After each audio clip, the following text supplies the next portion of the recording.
குறிஞ்சி நாட்டு அறிஞர் அறிவுடையோன். அவர் பல நாடுகளுக்கு சென்றார். அந்த நாடுகளில் இருந்த அறிஞர்களுடனெல்லாம் அவர் போட்டியிட்டு அவர்கள் அனைவரையும் அவர் வென்றார். அறிஞர் அறிவுடையோனின் புகழ் எங்கும் பரவியது. இதனால் தன்னை வெல்பவர் யாரும் இல்லை என்று தற்பெருமை கொண்டார் அறிஞர் அறிவுடையோன். ஒரு முறை அறிஞர் அறிவுடையோன் பாண்டிய நாட்டிற்கு சென்றார். பாண்டிய நாட்டின் அரசவைக்கு வந்த அவரை சிறப்பாக வரவேற்றான் அந்த நாட்டின் அரசன். அறிஞர் அறிவுடையோனை உயரிய இருக்கை ஒன்றில் அமர வைத்தான் அரசன். பின் அந்த நாட்டின் அரசன் அறிஞர் அறிவுடையோனிடம், உலகம் போற்றும் அறிஞரே, இந்த முத்து மாலையை எங்கள் அன்பு பரிசாக ஏற்றுக்கொள்ளுங்கள் என்று அந்த நாட்டின் விலை உயர்ந்த முத்து மாலை ஒன்றை அவருக்கு பரிசாக அளித்தான். அந்த முத்து மாலையை பெற்றுக்கொண்ட அறிஞர் அறிவுடையோன் அரசனிடம், அரசே, நான் உன்னிடம் பரிசு பெற இங்கே வரவில்லை. என் அறிவு திறமையை காட்டவே நான் இங்கே வந்தேன். என்னை இங்குள்ளவர்கள் யார் வென்றாலும் அவர்கள் இந்த முத்து மாலையை பரிசாக பெறலாம் என்றார். இதை கேட்ட அரசன் அங்கு அரசவையில் இருந்த அறிஞர்களை பார்த்தான். ஆனால் அங்கு அரசவையில் இருந்த அறிஞர்கள் அனைவரும் அவரோடு எங்களால் போட்டியிட முடியாது என்பது போல் அவர்கள் தலை கவிழ்ந்தார்கள். இதை பார்த்து சிரித்த அறிஞர் அறிவுடையோன், அறிஞர்கள் நிறைந்த நாடு பாண்டிய நாடு. ஆனால் என்னுடன் போட்டியிட இங்கே அறிஞர் யாரும் இல்லையா என்று கேலியாக கேட்டார்.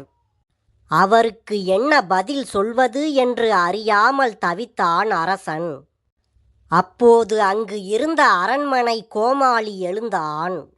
அரசே, இந்த அறிஞருடன் நான் போட்டி போடுகிறேன்.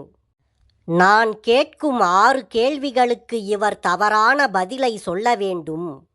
அப்படி சொல்லிவிட்டால் அறிஞர் அறிவுடையோன் வென்றவர் ஆவார். ஆனால் அவரால் அப்படி சொல்ல முடியாவிட்டால் நான் வென்றவனாவேன். இந்த போட்டிக்கு அறிஞர் அறிவுடையோன் ஒப்புக்கொள்கிறாரா என்று கேளுங்கள் என்றான். உடனே அறிஞர் அறிவுடையோன், இந்த போட்டிக்கு நான் ஒப்புக்கொள்கிறேன். நீ எப்படிப்பட்ட கேள்வியானாலும் கேள், அதற்கு நான் தவறான பதிலை சொல்கிறேன். இந்த போட்டியில் உன்னை நான் எளிதில் வெல்வேன் என்றார். இப்போது அரண்மனை கோமாளி தன் கேள்விகளை கேட்கத் தொடங்கினான். என் முதல் கேள்வி இது. இப்போது நாம் அரண்மனையில் இருக்கிறோம் என்றான் கோமாளி. அதற்கு இல்லை என்றார் அறிஞர் அறிவுடையோன். இப்போது 2வது கேள்வி. இங்கு அரியணையில் அமைச்சர் அமர்ந்துள்ளார் என்றான் கோமாளி.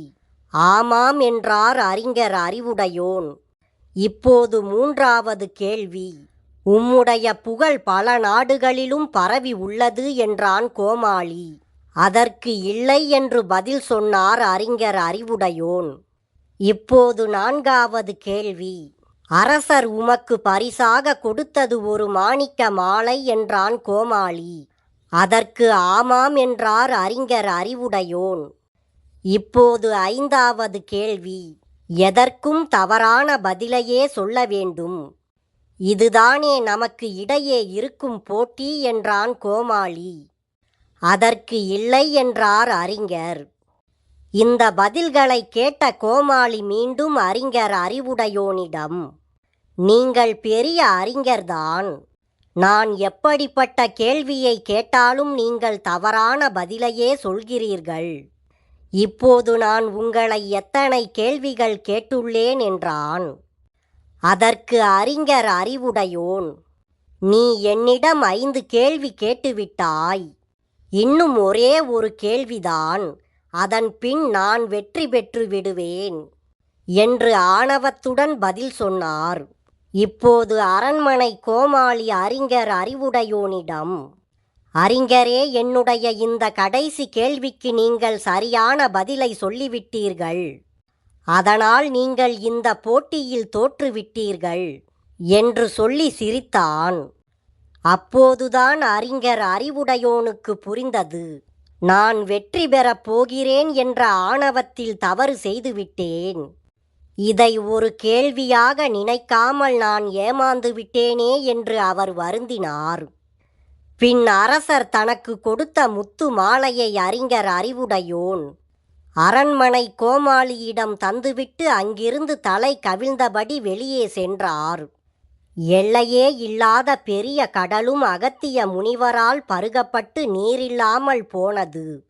அதுபோல எல்லையற்ற அறிவுடையவன் நான் என்ற ஆணவம் ஒருவருக்கு வந்தால் அவர் அழிந்து விடுவார்.